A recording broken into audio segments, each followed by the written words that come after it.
بسم اللہ الرحمن الرحیم۔ السلام علیکم ورحمۃ اللہ وبرکاتہ۔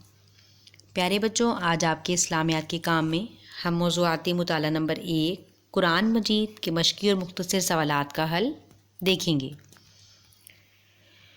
یہاں آپ کے سامنے قرآن مجید کی اہمیت ہے، یعنی قرآن مجید سب سے زیادہ پڑھی جانے والی کتاب ہے، اور یہ وہ کتاب ہے کہ جس کے بارے میں قرآن پاک میں خود فرمایا جا رہا ہے، بسم اللہ الرحمن الرحیم، ذالک الکتاب لا ریب فیہ ھدی للمتقین، یعنی یہ وہ کتاب ہے کہ جس میں کوئی شک و شبہ نہیں، اور یہ متقین کے لیے ہدایت کی کتاب ہے۔ یہ قرآن پاک کی سب سے بڑی فضیلت ہے، اہمیت ہے کہ وہ ایسی کتاب ہے کہ جس میں کوئی شک و شبہ نہیں ہے، اور جو ہدایت دینے والی کتاب ہے۔ قرآن پاک پڑھنے کی فضیلت اور اہمیت، قرآن پاک اللہ پاک کی عظیم نعمت ہے۔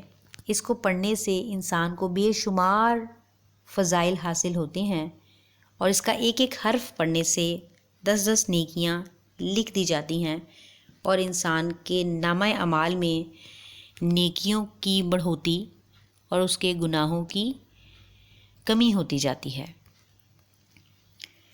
یہاں دیکھیں بیٹے، آپ کے سامنے مشقی سوالات میں سوال نمبر 2 فضائل قرآن موجود ہے۔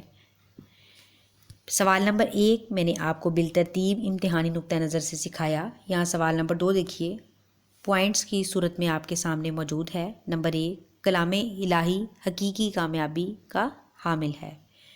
پوائنٹ نمبر 2 دیکھیے، شک و شبہ سے پاک سچی کتاب ہے، یعنی قرآن پاک کی فضیلت کیا ہے کہ وہ اللہ تعالیٰ کا کلام ہے اور انسان کی کامیابی کا ضامن ہے۔ جب کوئی شخص اس پر عمل کرتا ہے تو سرفرازی اور بلندی اس کا مقدر بن جاتی ہے۔ آگے، شک و شبہ سے پاک کتاب ہے، اللہ تعالیٰ کا کلام ہے جس میں کسی قسم کا کوئی عیب نہیں، جو تمام عیبوں سے پاک کتاب ہے، جس میں کسی طرح کا کوئی شک موجود نہیں ہے۔ نمبر 3، تربیت و تزکیہ نفس، یعنی کہ یہ کتاب انسان کے دل، دماغ، اس کے جذبات، اس کی خواہشات، اس کی سیرت، اس کے کردار کا تزکیہ کرنے والی ہے، اس کی صفائی کرنے والی ہے، اور انسان کو اخلاق کی بلندیوں پر پہنچانے والی ہے۔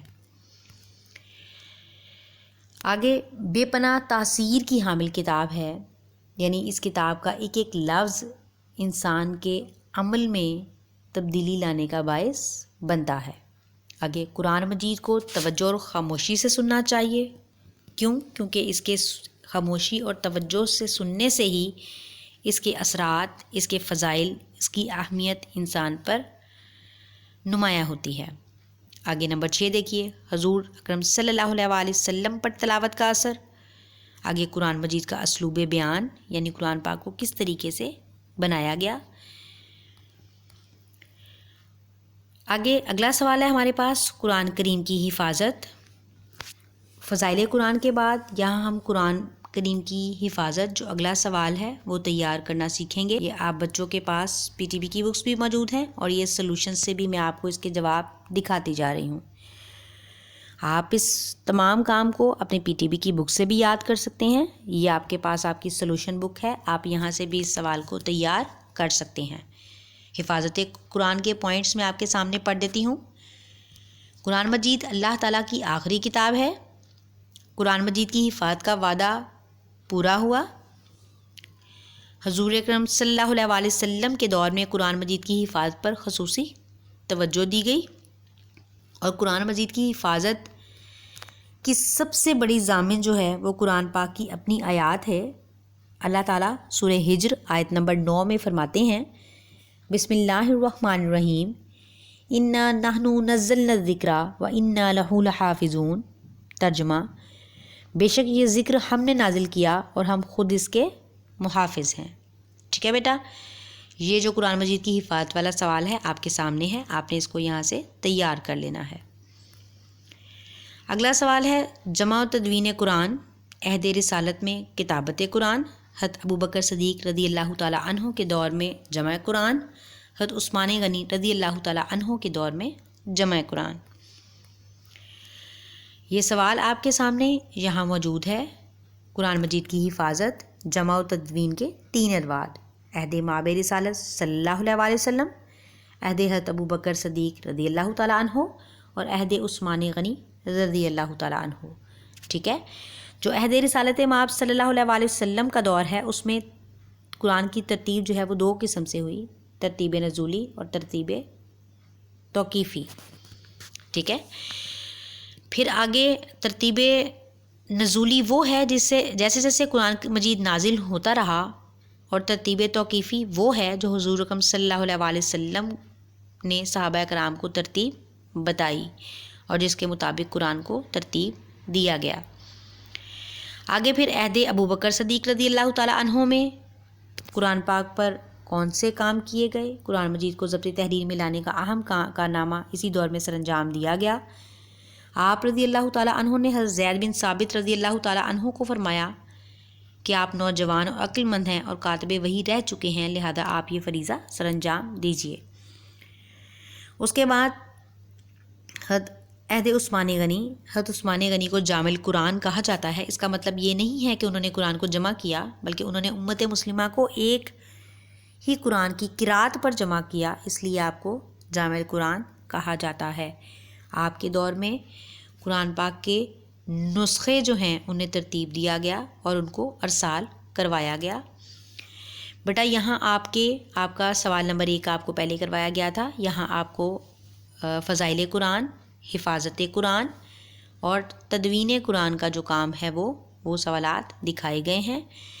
آپ یہ کام چاہیں تو اپنی PTB کی بک سے یاد کر سکتے ہیں. آپ یہ چاہیں تو یہاں کے اسکرین شاٹس لے کے یاد کر سکتے ہیں. یہ سارا کام آپ کے پاس موجود ہے.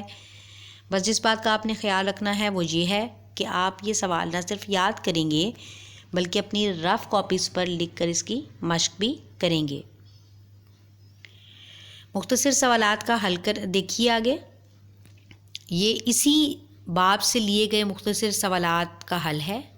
آپ ان کو یہاں سے یاد کریں اور خود بھی آپ نے پڑھائے گئے کام میں سے مختصر سوالات جو ہیں وہ ڈھونڈنے ہیں اور ان کو اعادہ کرنا ہے.